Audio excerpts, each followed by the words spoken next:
dinas kesehatan dan ke rumah sakit Sarjito itu sebenarnya sudah.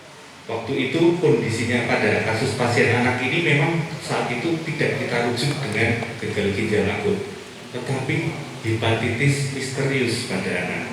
Ingat ya, kemarin ada kasus itu ya, hepatitis misterius pada anak ya. Ternyata kemudian di Sarjito didapatkan bahwa anak itu juga mengalami gangguan fungsi ginjal. Nah, kemudian karena itu masuk dalam sistem surveillance kita yang sudah jalan, maka kasus itu juga tercatat sebagai kasus gagal ginjal akut yang penyebabnya belum diketahui, sehingga dilaporkan dalam detail kasus yang kemarin. Alhamdulillah pasien tersebut dikirim ke Sarjito, ditangani dengan baik karena kondisinya dia ketika dirujuk masih sangat awal sekali, belum mengalami perburukan yang berat, sehingga ia selamat dan dapat tertolong. Ya. Tapi berbeda lagi kasusnya dengan yang tadi, ya. 3 kematian tadi, yang 3 kasus dari Sleman tadi ada meninggal, 1 yang meninggal. Nah, itu memang betul yang diaturkan dokter saya.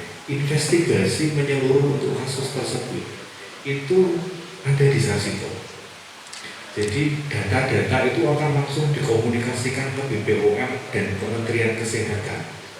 Tugas dari pemerintah daerah, RSUD dan fasilitas pelayanan pertama di daerah adalah mengirimkan rujukan.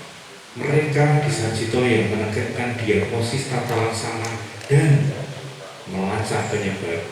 Nah, sehingga untuk press release penyebabnya nanti ditunggu. Dari Sarjito pasti akan nanti mengeluarkan kaitan antara kasus tersebut apakah berhubungan dengan obat atau tidak.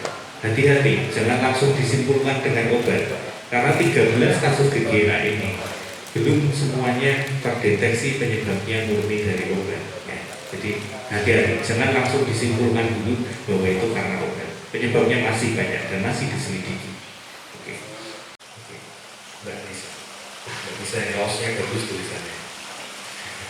Monggo masyarakat untuk saat ini kalau ada yang anaknya sakit panas dan sebagainya, jangan tergesa-gesa menggunakan obat, tapi coba kadang-kadang panas hanya kurang cairan, diberi minum dulu.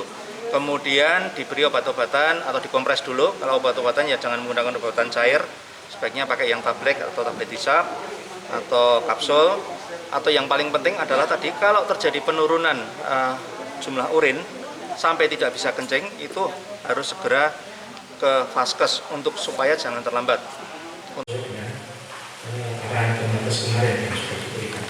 Alhamdulillah sampai saat ini tidak. Tadi kami sudah cek di gudang kami di pengelolaan obat dan alat kesehatan. Di sana obat-obat sirup kita tidak termasuk dari yang 5 dikeluarkan oleh pusat tadi. Artinya kita masih memakai obat-obat generik yang hanya monoterapi tadi, monosenyawa. Ya, sedangkan yang ditemukan tadi adalah obat-obatan dengan bermerek atau dengan beberapa komponen obat.